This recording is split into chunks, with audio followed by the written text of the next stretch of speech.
नमस्कार मित्रांनो, स्वागत आहे तुमचं नवीन व्हिडिओमध्ये।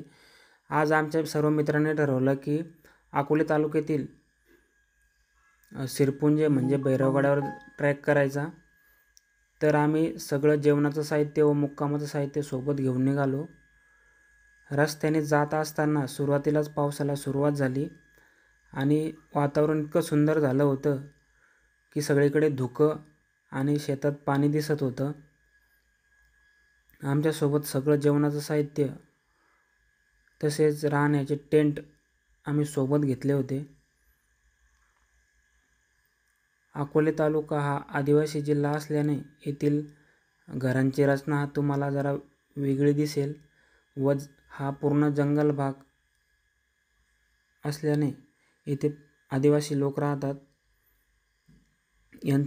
या आदिवासी लोकांचं जीवनमान व राहणीमान इतकं सुंदर आहे की तुम्हाला कधी नक्की वेळ भेटला तर तुम्ही नक्की या गडाला भेट द्या।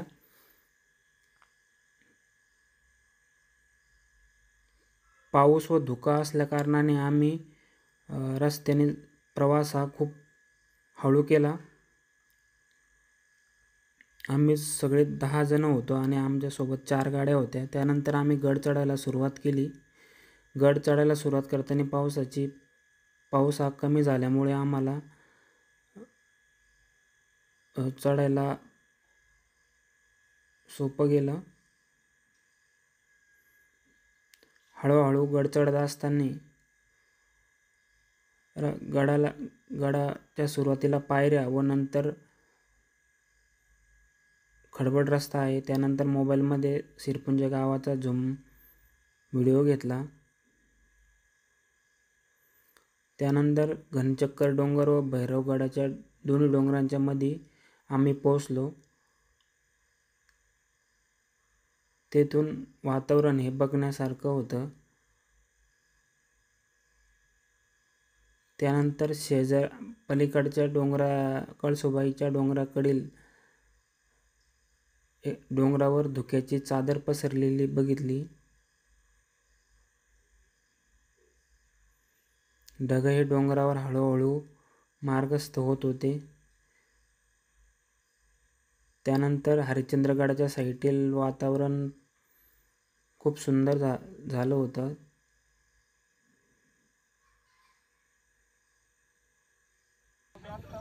पावसाला सुरुवात झाल्यामुळे आमची राहण्याची व्यवस्था म्हणजे 3 टेंट लावले।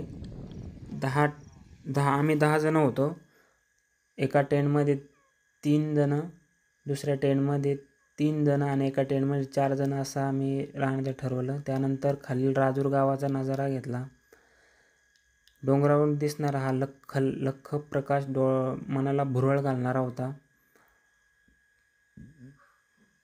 जणू काही मोठं शहरच ह्या गडाजवळ बसलेलं आहे असं दिसत होतं। रिमझिम पाऊस सुरूच होता। त्यानंतर आम्ही जेवण बनवायला मंदिरामध्ये गेलो। इथे भैरवगडावर भैरवनाथाचं मंदिर आहे आणि तिथे गुफा आहे। त्या गुफेमध्ये राहण्याची व्यवस्था व जेवण बनवण्याची व्यवस्था आहे। तिथे आम्ही सायंकाळचं जेवण बनवलं। आमच्यासोबत गॅस शेगडी तसेच तिथे गुफेमध्ये चूल पेटवली। सकाळी उठल्यानंतर खाली म्हणजे सिरपुंजे गाव व राजूरकडे डोंगरावरून इतकं धुकं पसरलेलं होतं की जवळपास 10 मीटर अंतरावरील कोणताच माणूस दिसत नव्हता आणि खाली काय आहे ते सुद्धा दिसत नव्हतं।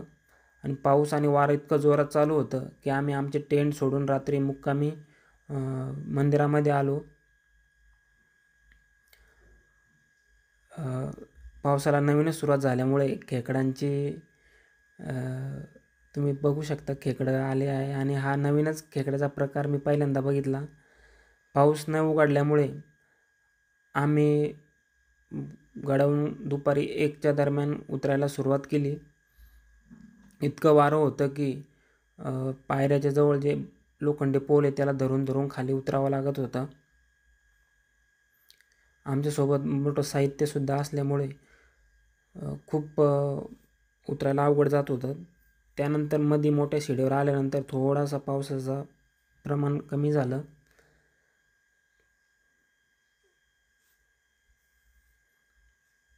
हळूहळू आम्ही गड जवळपास निम्म्यापर्यंत उतरला. मित्रांनो, तुम्ही अशा ठिकाणी जर ट्रॅकला येणार असाल तर तुमच्यासोबत कोणीतरी सेफ्टी गाईड किंवा इतर सेफ्टी साहित्य सोबत असणे आवश्यक आहे.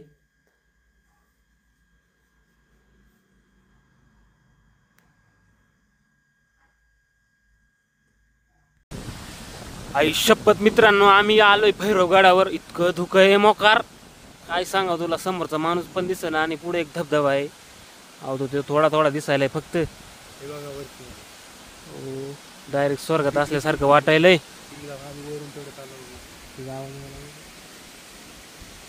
डायरेक्ट स्वर्गात.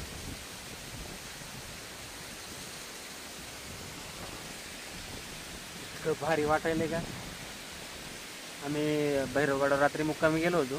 मुक्कामीवर आम्ही रात्रभर थांबलो आणि सकाळी जवळपास 8-9च्या दरम्यानमध्ये इतकं धुकं वाढलं, वारंही खूप होतं. आम्ही तिथल्या त्या भैरवनाथाच्या मंदिरामध्ये मुक्कामी थांबलो आणि सकाळी आम्हाला निघायचं सकाळी 7 वाजल्यापासून, पण इतकं धुकं आणि पाऊस चालू असल्यामुळं आम्हाला लवकर काही निघता आलं नाही. त्याच्यामुळं आम्ही तिथून 12-1ला उतरायला सुरुवात केली. तर मित्रांनो, अशा धुक्याच्या मोसममध्ये जर तुम्ही नवीन असाल तर तुम्ही अशा ट्रेकिंगला येत जाऊ नका. कारण जर तुम्ही जर इथं भुकला तर तुम्हाला ह्या धुक्यामुळे आहे ना रस्ता सापडायला सापडतच नाही रस्ता. माणूस डायरेक्ट रस्ताच विसरून जाते. त्याच्यामुळं अशा मोसममध्ये तुम्ही अशा ट्रेकिंगला येणं टाळलं पाहिजे.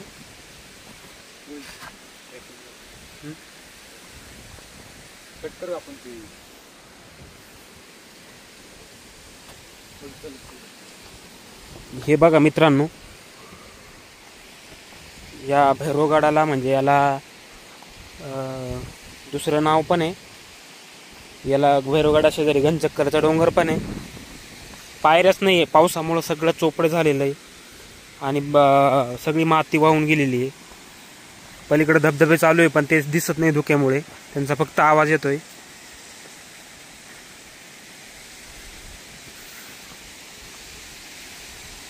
हल्लीच्या काळामध्ये रील आणि व्हिडिओ शूटिंग वाढल्यामुळं आणि रीलचे प्रमाण वाढल्यामुळं बरेच जण असे लहान लहान मुलं ट्रॅकिंगला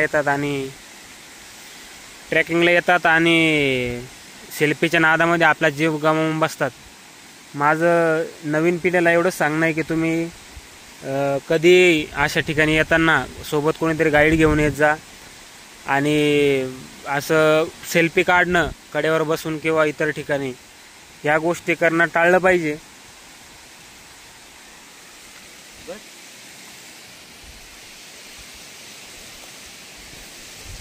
आणि रात्री बेरात्री मुक्कामी थांबताना तुम्ही विच्छू काट्याची जे इथं ह्या भागामध्ये खूप विषारी प्रकारचे सापडतात.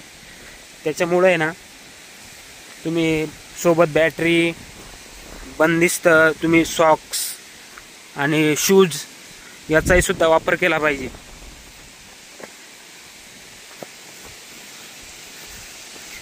आम्ही जवळपास निम्म्याच्या वर हा डोंगर भैरवगड उतरला आहे, तरी गाव खाली काय खालची शेती वगैरे काही दिसत नाहीये.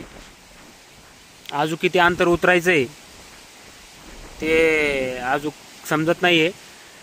हे पर्यटन खाली फॉरेस्ट डिपार्टमेंटने बनवलेले शिड्या आहेत, त्याच्या सहाय्याने आम्ही खाली गडाच्या पायथ्यापर्यंत पोहोचण्याचा प्रयत्न करतोय.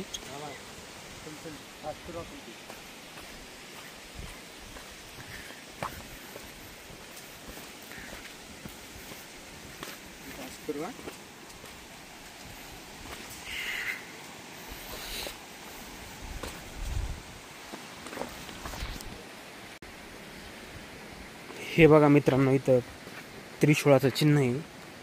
म्हणजे यांनी इथं दिशा दाखवली की तुम्ही खालीहून आल्यानंतर असं वरती जा.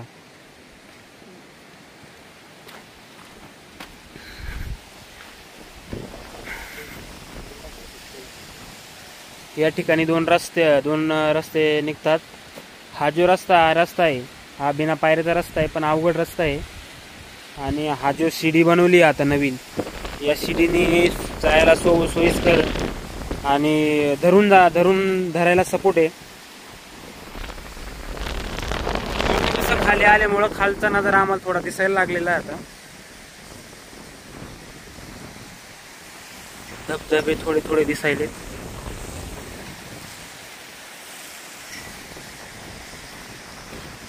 एक नंबर धबधबा इथं पाणी आलेले धबधब्याला.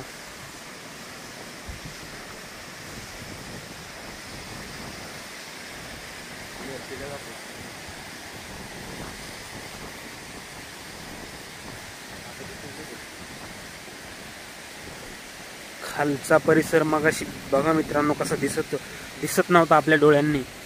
आता हा पूर्ण परिसर बाजूला गेल्यामुळे हा खालचा परिसर आपल्याला दिसायला लागलाय.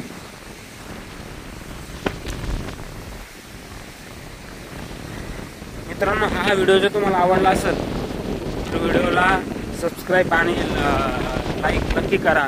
आणि ट्रॅकिंगला गेल्यानंतर काय काय काळजी घेतली पाहिजे ते कमेंट बॉक्समध्ये नक्की सांगा. धन्यवाद. गडाच्या पायथ्याला उतरल्यानंतर आम्ही घराच्या परतीच्या प्रवासाला सुरुवात केली. मित्रांनो, तुम्ही असे कधी मुक्कामी कुठं गड किल्ल्यांवर राहिले आहेत का हे कमेंट बॉक्समध्ये नक्की कळवा. आणि तुम्ही अशा ठिकाणी मुक्कामी राहिल्यानंतर काय नवीन आयडिया तुमच्याकडे असेल ते सांगा.